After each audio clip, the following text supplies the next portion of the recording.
Hello दोस्तों, आप देख सकते हैं आज का हमारा टॉपिक है फाइनेंशियल प्लानिंग की इम्पोर्टेंस। ध्यान से समझिए। Helps in forecasting. Financial planning क्या करता है? फाइनेंशियल प्लानिंग फ्यूचर को प्रेडिक्ट करने में मदद करता है। हम लोग को फ्यूचर में कितना इन्वेस्ट करना है और कहाँ पर इन्वेस्ट करना है, उसके लिए पैसा कहाँ से आएगा, यही तो हम लोग करते हैं फाइनेंशियल प्लानिंग में। जैसे कि मान लीजिए मेरा एक प्रोजेक्ट है फ्यूचर का, वहाँ पर मुझे 20 करोड़ पे इन्वेस्ट करना है। तो मैंने एस्टिमेट किया कि मेरे पास जो प्रॉफिट बचेगी बिजनेस से 5 करोड़ पे बचेगी, और एक्सटर्नल सोर्सेज जैसे शेयर डिबेंचर या बैंक लोन के थ्रू मैं 15 करोड़ पे रेस करके 20 करोड़ रुपया इन्वेस्ट करूँगा। इस समय तक मेरे पास पैसा अवेलेबल रहेगा। तो ये मैं कर क्या रहा हूँ? मैं फ्यूचर को ही तो प्रिडिक्ट कर रहा हूँ, फ्यूचर को फोरकास्ट कर रहा हूँ। तो फाइनेंशियल प्लानिंग की पहली इंपॉर्टेंस यही निकली कि वो फ्यूचर को फोरकास्ट करने में, फ्यूचर को प्रिडिक्ट करने में मदद करती है। फ्यूचर के लिए होती है वो। Helps in avoiding business shocks and surprises. Financial planning के थ्रू मैं क्या कर सकता हूँ? अपनी बिजनेस को किसी भी शॉकिंग सिचुएशन से बचा सकता हूँ। जैसे कि मान लीजिए मेरा मोबाइल का बिजनेस था, वो अच्छा खासा चल रहा था। अब क्या हुआ, मुझे पता चला कि अगले साल एक नई कंपनी मोबाइल की आने वाली है जो कि बहुत एडवांस टेक्नोलॉजी लेके आने वाली है। वो टेक्नोलॉजी मेरे पास है नहीं।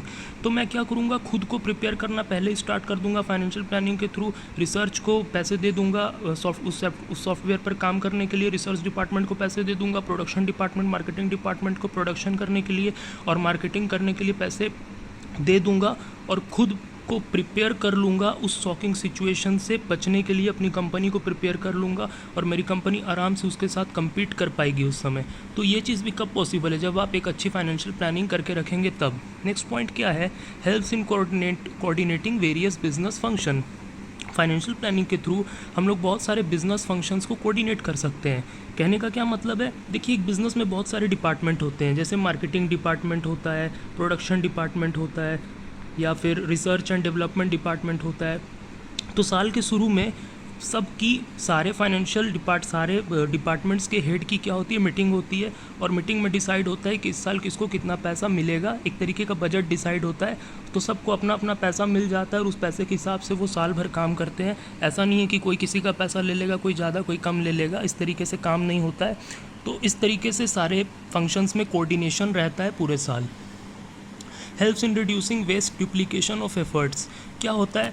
जैसे कि आप फाइनेंशियल प्लानिंग करके रखेंगे तो आपको किसी भी तरीके का फंड का वेस्टेज देखने को नहीं मिलेगा, क्योंकि आप प्रॉपर एस्टिमेशन के साथ फंड लेके आते हैं। ऐसा नहीं होगा कि आपके पास ज़रूरत से ज़्यादा फंड आ जाएगा जिसकी कोई यूज़ ही नहीं है।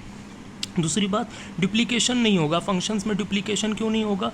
क्योंकि प्रॉपर फाइनेंशियल प्लानिंग से आपने डिसाइड करके रखा हुआ है कि कौन क्या काम करेगा। जैसे कि मान लीजिए हर साल के शुरुआत में फाइनेंशियल डिपार्टमेंट को, प्रोडक्शन डिपार्टमेंट को 10 करोड़ रुपया देना होता है। तो मान लीजिए फाइनेंस मैनेजर ने वो काम कर दिया साल की पहली तारीख को।